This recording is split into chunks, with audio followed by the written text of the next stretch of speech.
ಅಹಿಂಸಾ ಚೇತನ್ಗೆ ಬೆದರಿಕೆ ಆರೋಪ ಕೇಳಿಬಂದಿರುವ ಹಿನ್ನೆಲೆ ನಿರ್ಮಾಪಕ ಸಾರಾ ಗೋವಿಂದು ವಿರುದ್ಧ ಈಗ ಎಫ್ಐಆರ್ ದಾಖಲಾಗಿದೆ. ಶೇಷಾದ್ರಿಪುರಂ ಪೊಲೀಸರಿಂದ ತನಿಖೆ ಚುರುಕುಗೊಂಡಿದೆ.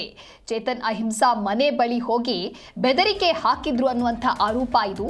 ಎಫ್ಐಆರ್ ದಾಖಲಿಸಿಕೊಂಡಿದ್ದಾರೆ ಶೇಷಾದ್ರಿಪುರಂ ಪೊಲೀಸರು. ನಿನ್ನೆ ನಟ ಚೇತನ್ ಅಹಿಂಸಾ ಕಂಪ್ಲೇಂಟ್ ಅನ್ನ ಕೊಟ್ಟಿರ್ತಾರೆ.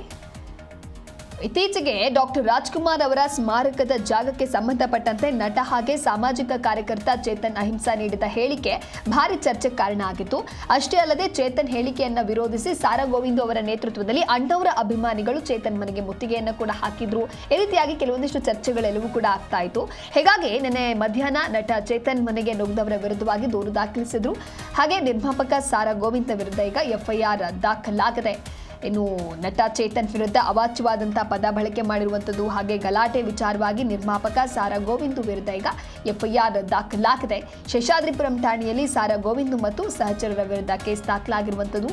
ಡಾಕ್ಟರ್ ರಾಜ್ಕುಮಾರ್ ಸಮಾಧಿ ಬಗ್ಗೆ ನಟ ಅಹಿಂಸಾ ಚೇತನ್ ಪೋಸ್ಟ್ ಅನ್ನ ಪ್ರಶ್ನೆ ಮಾಡಿ ಮನೆಗೆ ನುಗ್ಗಿದ್ದವರ ವಿರುದ್ಧ ಈಗ ಕಂಪ್ಲೇಂಟ್ ಅನ್ನ ನಿನ್ನೆ ನೀಡಿದ್ರು ನಟ ಚೇತನ್. ಅಷ್ಟೇ ಅಲ್ಲದೆ ಅತಿಕ್ರಮ ಪ್ರವೇಶ, ಅಶ್ಲೀಲ ಪದ ಬಳಕೆ ಮಾಡಿರುವಂಥದ್ದು, ಜೀವ ಬೆದರಿಕೆ ಆರೋಪವನ್ನ ಮಾಡಿದ್ರು. ಹೀಗಾಗಿ ಬಿಎನ್ಎಸ್ ಸೆಕ್ಷನ್ 189/2, 190, 329/4, 351/2, 352 ಅಡಿ ನಿರ್ಮಾಪಕ ಸಾರಾ ಗೋವಿಂದು ವಿರುದ್ಧವಾಗಿ ಎಫ್ಐಆರ್ ದಾಖಲಾಗಿದೆ. ಜನಪರ ಸಂಘಟನೆಗಳು ಸೇರಿ ದೂರು ಕೊಟ್ಟಿದ್ವಿ ಅನ್ನೋದಾಗಿಯೂ ಕೂಡ ತಿಳಿಸಿದ್ದಾರೆ.